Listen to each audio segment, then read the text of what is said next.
पापा, एक चुटकी भर सिंदूर की कीमत इतनी भी नहीं होनी चाहिए कि लड़की के माँ बाप, उसके घर वाले रोड पर आ जाए। पापा, आप ही सोचिए, जब ये लोग मर्द होकर इतना बोल रहे हैं तो इनके घर की औरतें कैसी होगी। वहाँ जाने के बाद मुझे सास ससुर ननद जेठ जेठानी सबकी बातें सुननी होगी, सबके ताने सुनने होंगे। खून के आंसू रोऊंगी मैं पापा वहाँ पर। आने वाले कल के बारे में सोच मेरी आत्मा कांप उठती है। गांव के एक साधारण से परिवार में जन्मी स्वाति एक होनहार और आत्मनिर्भर लड़की थी। उसके पापा सत्यनारायण जी एक किसान थे। सत्यनारायण जी ने अपनी बेटी स्वाति की पढ़ाई लिखाई में कोई भी कसर नहीं छोड़ी। स्वाति ने अपनी पढ़ाई पूरी की और एक प्राइवेट कंपनी में नौकरी करने लगी। देखते ही देखते स्वाति अब शादी के लायक हो गई थी।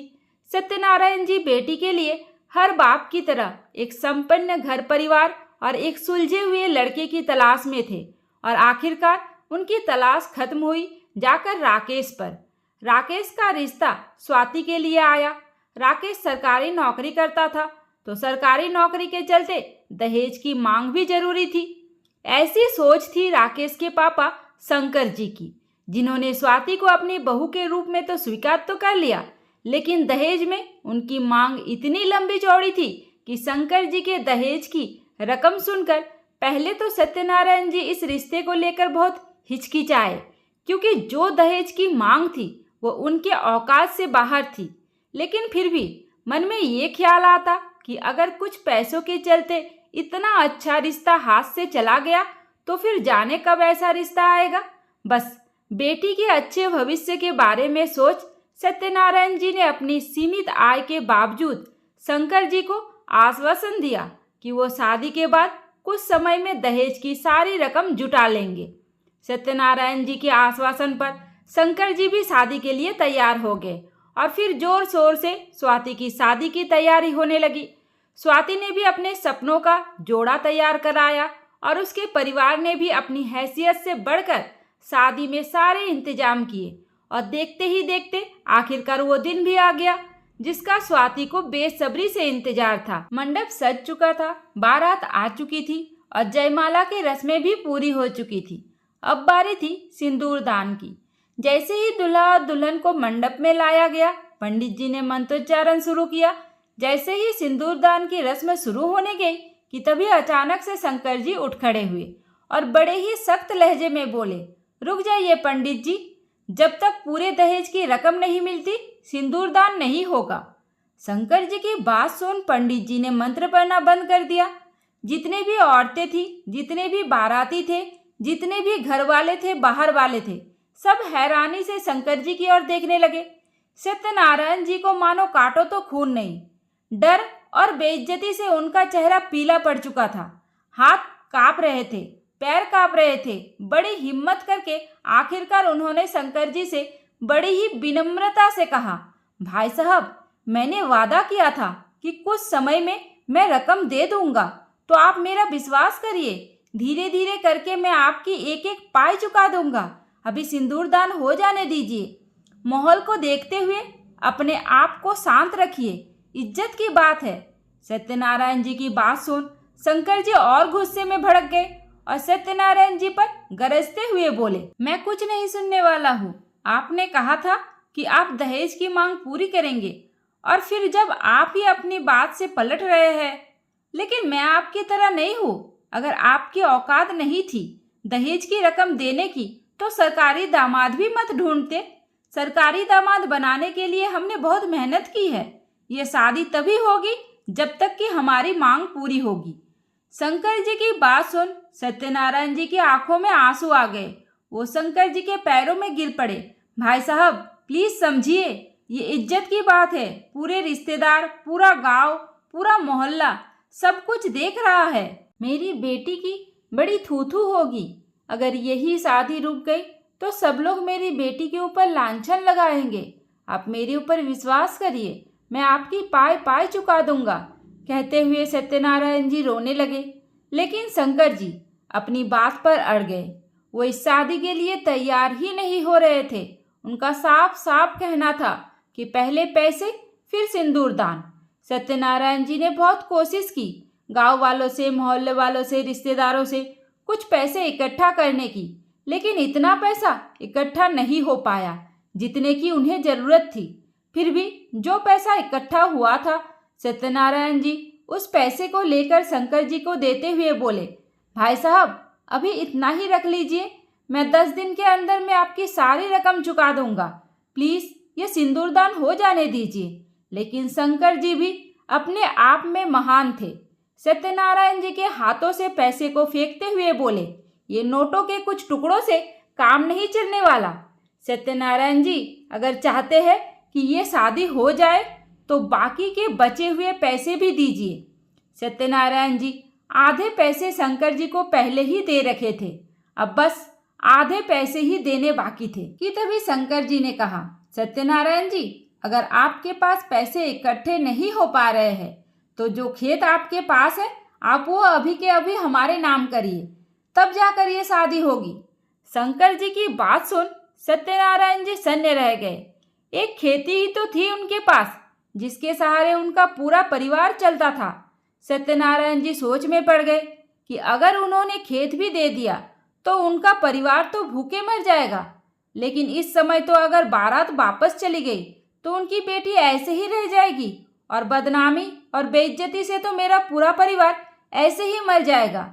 बेइज्जती से मरने से तो अच्छा सत्यनारायण जी को भूखे मरने लगा और उन्होंने आखिरकार बहुत ही सोच समझकर यह फैसला ले ही लिया और पूरे गांव परिवार वालों के सामने अपना खेत शंकर जी के नाम करने ही जा रहे थे कि तभी अचानक से स्वाति खड़ी हुई, जो कब से अपने पापा को रोते हुए, गिड़गिड़ाते हुए शंकर जी के पैरों में गिरकर माफ़ी मांगते हुए देख रही थी।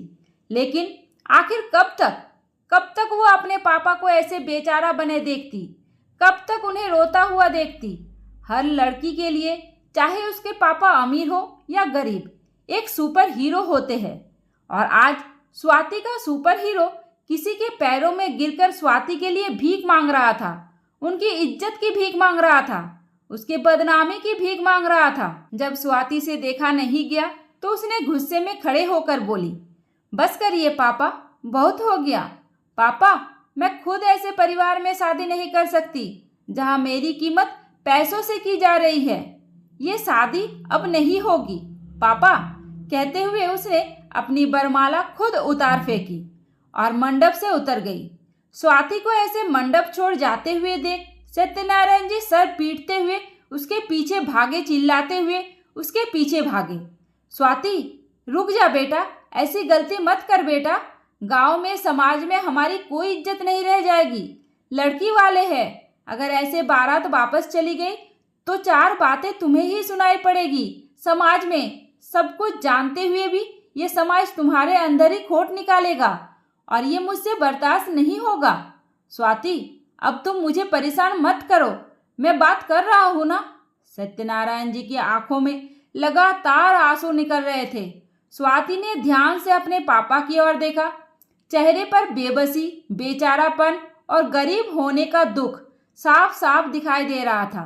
सत्यनारायण जी ने कहा, बेटा तू शांत रह, अभी मैं जिंदा हूँ, तुम्हारे साथ कुछ भी गलत नहीं होगा, तुम बस चुपचाप मंडप में चलो, मैं बात कर रहा हूँ ना। मैं अपने खून का एक एक कतरा बेच दूंगा, लेकिन तेरी बारात वापस नहीं जाने दूंगा। कहते हुए सत्यनारायण जी जैसे ही शंकर जी के पास जाने लगे, स्वाति ने अपने पापा का हाथ पकड़ा और उनकी आंखों में आंखें डालकर बोली, ठीक है पापा, आप जैसा चाहते हैं मैं वैसा ही करूंगी, लेकिन आप मेरे एक सवाल का जवाब दे दीजिए कि मेरी बेइज्जती ससुराल से कुछ दिनों में हमेशा हमेशा के लिए वापस आने से होगी या ये बारात वापस जाने से? मतलब? बेटी की बात सुन सत्यनारायण जी हैरानी से उसे देखते हुए बोले, मतलब ये पापा कि जब आपको इन लोगों की सारी सच्चाई पता चल ही गई है, ये लोग कितने नीच, गिरे हुए, घटिया किस्म के लोग हैं, इसके बावजूद भी आप उनके साथ मेरा संबंध कराना चाहते हैं, ये जानते हुए भी कि इस घटना के बाद मुझे पूरी जिंदगी उस घर में ताने सुनने को मिलेंगे। अरे ये तो मर्द है, कहते हैं कि मर्द औरतों के मुकाबले कम बोलते हैं, कम ताने देते हैं। सोचिए, जब ये मर्द होकर इतना बोल रहे हैं तो इनके घर की औरतें कैसी होगी? वहाँ जाने के बाद मुझे सास ससुर ननद जेठ जेठानी सबकी बातें सुननी होंगी, सबके ताने सुनने होंगे, खून के आंसू रोऊंगी मैं पापा वहाँ पर। आने वाले कल के बारे में सोच मेरी आत्मा कांप उठती है। आप क्यों नहीं समझ रहे हैं पापा? इसमें कोई बेइज्जती नहीं है, पूरा गांव यही है, पूरा समाज यही है, पूरे रिश्तेदार यही है, कहने सुनने वाले यही लोग होंगे ना। और सब लोग देख ही रहे हैं कि कैसे कुछ पैसों के चक्कर में ये लोग इतना नीचे गिर गए हैं, जबकि आप उन्हें बोल ही रहे हैं कि कुछ दिनों में पैसे इन्हें दे देंगे। इसके बावजूद भी ये लोग आपको समय देने के बजाय आपकी रोजी रोटी, हमारा खेत छीनने के पीछे पड़े हैं। पापा ये इंसान नहीं है, ये दहेज के लोभी है, भेड़िए है। पापा एक चुटकी सिंदूर की कीमत इतनी भी नहीं होनी चाहिए कि एक लड़की के माँ बाप, उसका पूरा परिवार रोड पर आ जाए, भिखारी बन जाए। फिर भी अगर आप चाहते हैं तो मैं कुछ भी नहीं बोलूँगी। अगर आप मुझे जिंदगी भर घुट घुट कर इन लोगों के साथ जिंदगी जीते हुए देखना चाहते हैं तो मैं कुछ नहीं बोलूँगी, कहते हुए स्वाति चुप हो गई। बेटी की बात सुनकर सत्यनारायण जी सन्न रह गए। वो तो बस अभी अपनी इज्जत की खातिर, बेटी की इज्जत की खातिर इतना सब कुछ करने को तैयार थे, लेकिन बेटी ने उन्हें एक पल में ही पूरी दुनिया दिखा दी। अपने आने वाली जिंदगी के बारे में स्वाति के मुंह से सुन सत्यनारायण जी की आत्मा कांप उठी। जिस बेटी के लिए वो ये सब कर रहे हैं, जब वही खुश नहीं रहेगी उस घर में तो फिर क्या फायदा। इतनी जोर जबरदस्ती करके जो अभी तक एक लाचार बेबस पिता था, जाने कहाँ से उसके अंदर एक हिम्मत आ गई, एक ताकत आ गई। कुछ सोचते हुए सत्यनारायण जी तुरंत ही स्वाति का हाथ पकड़ मंडप में ले गए और शंकर जी से बोले, भाई साहब मैं तो एक बाप के नजरिए से अपनी बेटी की जिंदगी के बारे में सोच रहा था। मैंने उस वक्त बस एक बेटी का बाप होकर सोच रहा था, लेकिन मेरी बेटी ने जब एक पत्नी, एक बहू, एक भाभी बनकर सोची तो मुझे समझ में आया कि मेरी बेटी उस दिखावे के अमीरजादों के घर में कभी खुश नहीं रह सकती। मैं अपनी बेटी की शादी गरीब घर में ही कर दूंगा, लेकिन ऐसा घर ढूंढूंगा जहां इज्जत की दो रोटी मिले। और वैसे भी मेरी कोई बहुत बड़ी इच्छा नहीं थी कि मुझे सरकारी दामाद ही चाहिए। मुझे तो बस एक समझदार, सुलझा हुआ, इज्जतदार परिवार चाहिए था। वो तो संजोग से आप लोग मिल गए। आपका बेटा सरकारी नौकरी करने वाला है, इसलिए आपके व्यवहार से मुझे लगा ठीक है मेरी बेटी की जिंदगी संवर जाएगी। लेकिन आपकी असलियत मुझे आज पता चल रहा है। जाइए, आप शौक से जाइए अपनी बारात वापस लेकर, और जहाँ कोई दहेज देकर आपके बेटे को खरीद रहा हो वहाँ पर आप अपने बेटे को बेच देना। और वैसे भी अगर मैं चाहूँ तो खड़े खड़े यही पुलिस बुलवा कर दहेज का केस करके दोनों बाप बेटे को अंदर करवा सकता हूँ। लेकिन क्या है ना कि तुम्हारे जैसे लोगों के लिए इतनी बेइज्जती, इतनी बदनामी ही काफी है। और मैं इतना गिरा हुआ भी नहीं हूँ कि एक मरे हुए इंसान को और भी मारूं, क्योंकि आप जब बारात खाली वापस लेकर जाएंगे तो तुम्हें खुद ही तुम्हारे घर वाले, तुम्हारे गांव वाले, तुम्हारे रिश्तेदार ताने दे देकर मार डालेंगे। सत्यनारायण जी की बात सुन शंकर जी का चेहरा गुस्से में लाल हो गया था। गरजते हुए, चिल्लाते हुए बारात लेकर वापस चले गए। अब सत्यनारायण जी इतना तो समझ गए थे कि मेरी बेटी हंसी खुशी अपनी पूरी जिंदगी एक सरकारी दामाद के साथ नहीं, बल्कि एक सभ्य, इज्जतदार इंसान के साथ भी हंसी खुशी बिता सकती है। दोस्तों, ये कहानी आप लोगों को कैसी लगी मुझे कमेंट करके जरूर बताइए, और ऐसी कहानी और सुनने के लिए स्क्रीन पर दिए गए वीडियो को टच करें।